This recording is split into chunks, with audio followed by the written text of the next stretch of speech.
through our series of talking with various businesses that have gone into overseas markets, today we are joined by Prem through Ananda Advisory. So talking more from the perspective on the from an advisor's perspective, but I'll let you introduce yourself and tell us a little bit more about what you do.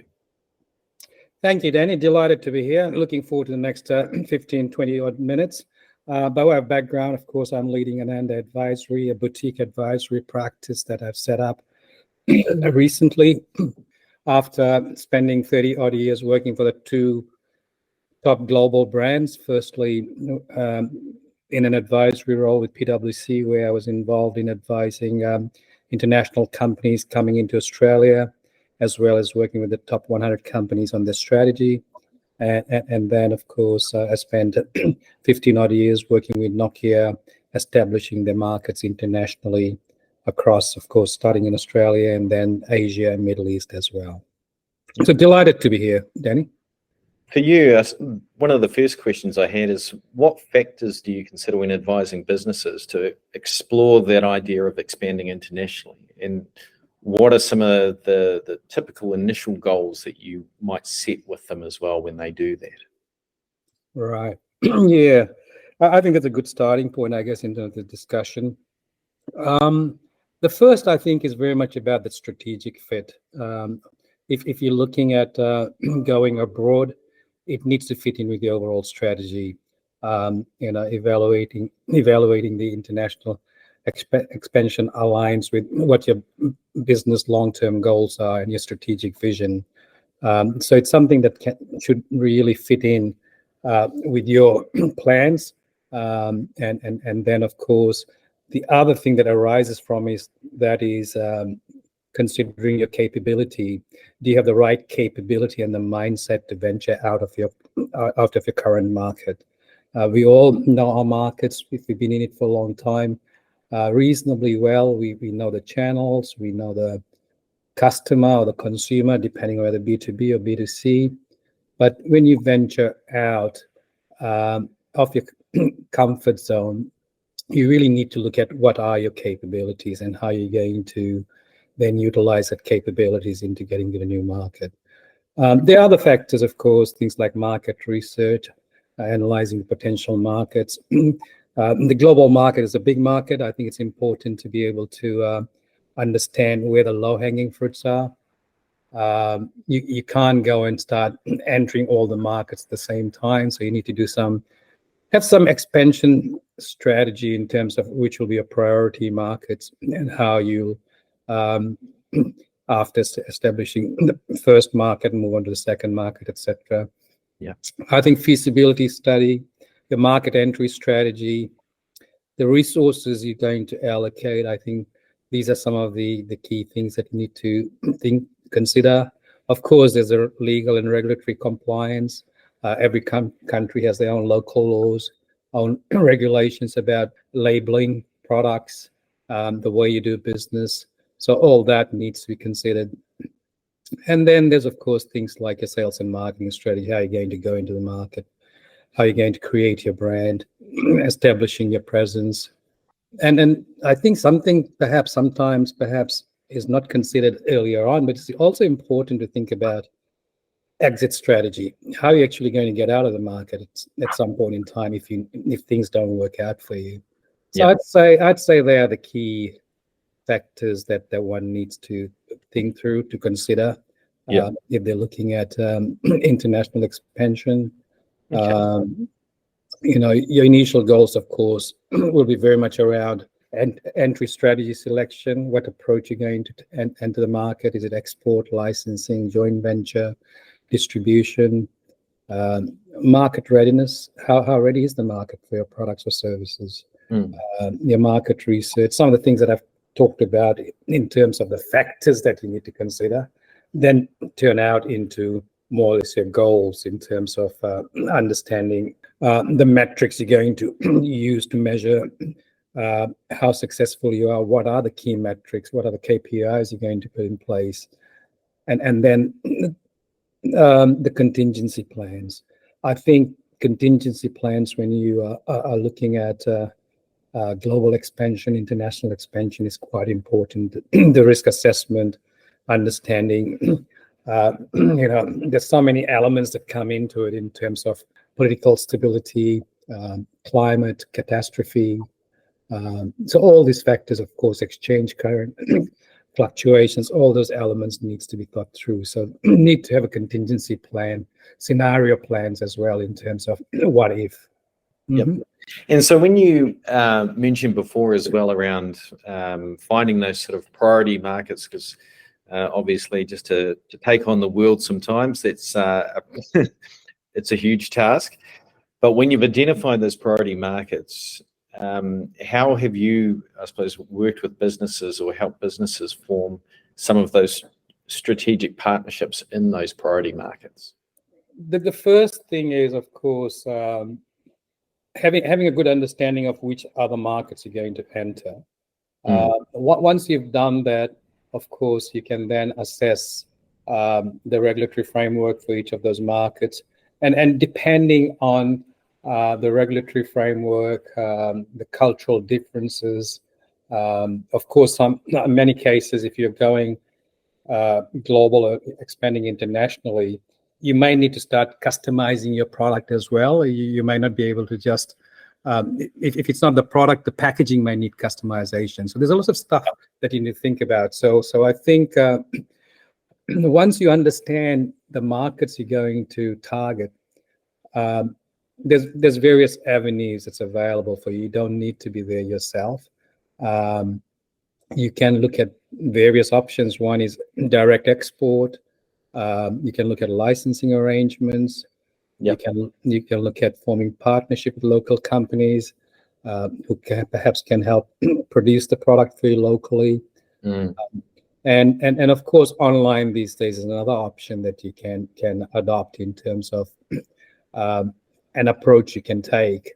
And most of the international successful companies tend to take the approach of, okay, let's go in strategic partnership. No need to have our own legal presence there in terms of own offices and resources. Use the local knowledge that local partners have. So there's various options available there. And once you understand the markets, you can then reassess very quickly in terms of those options I've talked about in terms of as a direct export, licensing, franchising, distribution, agency relationships. Yeah. Are there common challenges that you've seen with other businesses on trying to understand and adapt to different consumer behaviors in different markets? I think, we live in a global marketplace, but consumers are still very local. And I think the biggest challenge is understanding the consumer. You can culturally in certain markets, certain colors, for instance, are not acceptable. So you need to make sure that your branding, your packaging is customized for the local market. So I think the big one is very much understanding the consumer, understanding the purchasing power, affordability. When you get into Asia, for instance, into emerging markets, affordability is a big challenge. So you need to look at whether the market can really accept your pricing, for instance.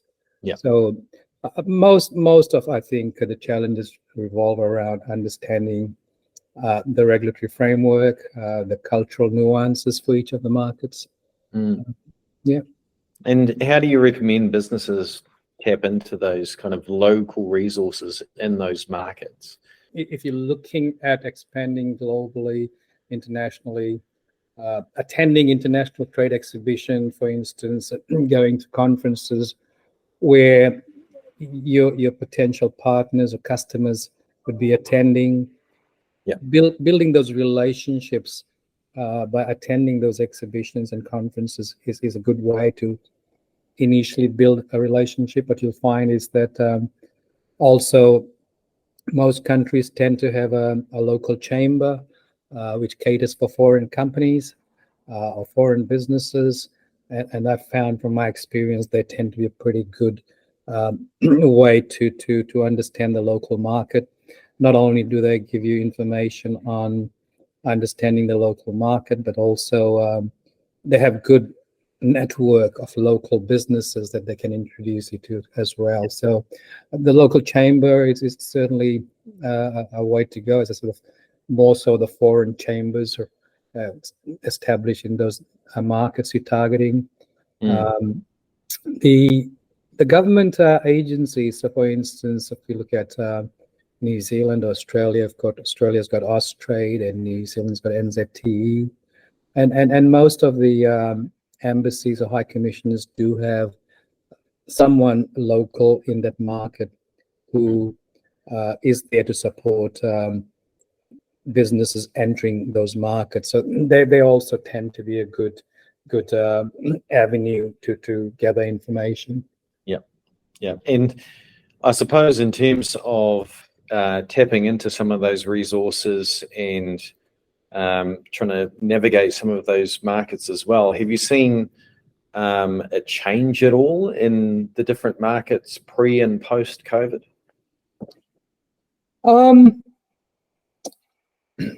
I think so. I think the world has changed in many respects after COVID, or with the COVID experience. Supply chain, I think, is more of an area that gets more attention these days. Whereas before, supply chain or suppliers were mainly chosen or selected based on price. And nowadays, I think there's a little bit more work done in terms of value sourcing, understanding all those challenges. As I said, the contingency side of things. If something goes wrong, then what are my backup plans? So I think there's more time being placed into supply chain planning, the strategic side of it. Yeah. Of course, we now live in a virtual world in many ways. It's become a lot easier. You don't need to jump on a plane and go into the market. You can do a lot of stuff virtually, I think. Perhaps the two key things I've seen: supply chain planning, as well as the fact that the need to travel has, you can do a lot of stuff virtually. Yeah. Do you think that leads into for some of those types of relationships as well, that there's potentially a lot more due diligence being done in partnerships post-COVID? I think perhaps not, yes, somewhat related to COVID, but even with the diversity and inclusion, and there's so much, if you're a listed company or a supplier to a listed company, there's so much more obligation on you to ensure that you have ethical sourcing, for instance. So there's a lot more regulatory obligation that requires you now to do perhaps a more detailed, thorough due diligence, so that you can tick the boxes on all aspects. Not only, of course, it's all legal related, but all aspects of environment, sustainability, diversity, inclusions, so that your local entity, whether it be in Australia, New Zealand, or in any of the other markets, is not exposed in any way. And so how do you advise businesses as well to ensure that they're financially prepared for the demands and potential risks associated with expanding into other markets? I think the thorough due diligence definitely is one of the key things to really understand the nuances of the market. What are the legal requirements to be in that market? What are the compliance requirements as a result of that? I think doing enough market research to understand the consumer demand, or demand for your product, understanding the economics of your business in terms of cost structures, what are the hidden costs, all those elements, I think, needs a thorough consideration, plus doing fairly, you need to be pretty focused in terms of making sure that your financial forecast and planning is right, so that even before you venture out there, you understand what will be your cash requirements, what will be your capital requirements, Right. what other resources will you require. So I think if you can spend more time upfront doing that feasibility, doing your due diligence, understanding clearly the cost structure, and then planning for that, is quite important. Having said that, as I mentioned before, catastrophe such as floods, typhoons, political instability are some things that you can never predict to some extent. In some markets, you know when the monsoon is there, when the typhoon season is. So to some extent, you can plan for that. But there are a lot of unknowns. So doing your scenario planning, looking at the best case scenario, the worst case scenario, and then mapping out a strategic plan to achieve your goals, and then making sure that you do have the resources, whether it be financial, talent, HR, technology, is all planned for before you venture out. I suppose through a lot of the interviews and things that we've done, or the people that we've talked to so far, one of the things that has really, I suppose, struck me is that, because you sometimes hear it of people that say, make the statement of, well, we're just going to dip our toe in the water. And through all the conversations and everything that we've done, this is not a dip your toe in the water exercise. For a lot of companies, while some can test different markets and do so in different ways, for a lot of people, if they are making that decision to expand, it's a whole of organization thing to do. And so I suppose, can you share, some of the strategies of how businesses can really gain that, alignment and cohesion among the different teams when they're expanding into new markets? Yeah, it's a good question. I think it's not different from any change management program that you implement in any organization. I think communication has to be number one, in terms of open, clear communication of what you're doing, why you're doing it, what's in it for your team. I think that's important. As I mentioned earlier on, the strategic fit needs to be there. It's not something that you get out of bed one morning and go into your office and say, hey, guess what? We're going to do this tomorrow. Yeah. You need to map it out. You need to have a strategy, a 5-year plan in terms of where you are, what you're going to do, how you're going to move forward.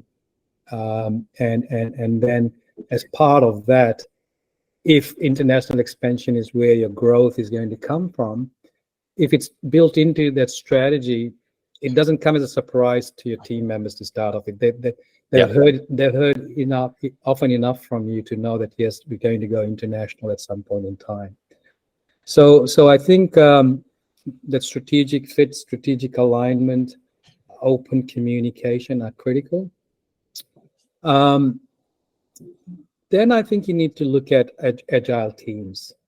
You need to bring a team together, cross-functional teams together, and more or less give them that mandate. Hey, we're going to go, whether it be representative from each of the functions, you bring them together, and they then get charged with the responsibility of delivering on the objective. And because you have that agile team together for a short term, for instance, and their goal is to go establish your presence internationally, they then can work collaboratively to ensure that they work as a team, and of course helps in the alignment process. So the common objectives, also having the cross-functional team, open lines of communication, having that alignment with the strategy of the organization, all helps in terms of getting everyone moving in the same direction, I think. Yeah, that would be my sort of thought process in terms of alignment. Coming back to a point you made about tipping your toes, I think a lot of organizations do that. And as long as, for me, when someone comes and says they're tipping their toes, I totally understand. They're not really at that stage looking at going into that international market. They're not looking at going into that country. What they're looking at doing is testing that market. So that's where perhaps, it's more of a short-term project, identifying a few customers, selling directly to them to try and get some understanding of how well is your product accepted in that market. I'll really appreciate your advice today and being able to share with us as well. Just to finish off, can you tell us what you're up to over the next kind of 6 months, the type of work that you're doing?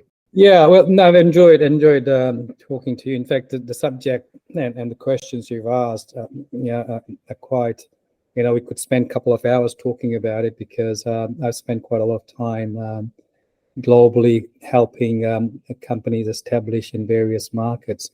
So I've got lots of war stories to share as well.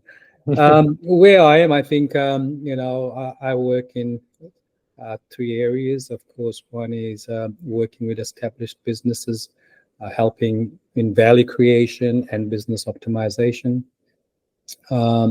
as well as there's businesses that are looking at exit and succession planning. And the other area that I focus on is startups. It's something that's very close, dear to my heart. I do a lot of coaching and mentoring with I2N at the University of Newcastle, as well as Sydney Uni. Yep. So the advisory practice that I've set up is something that I have set up recently only, and my objective is in the next 12 months to get it visible out there. And I am based in Newcastle. Newcastle is 2 hours north of Sydney. It's an economy that's undergoing transition, and there's lots of opportunities for international companies to come into Hunter, as well as then having Hunter-based organizations that are looking at expansion globally. So my plan is very much to get that visibility out there about our capability and helping local businesses create value, and then that creating value to come from either international expansion or looking at how we optimize their business and streamline their business. Thank you for your time. My pleasure, Danny. My pleasure.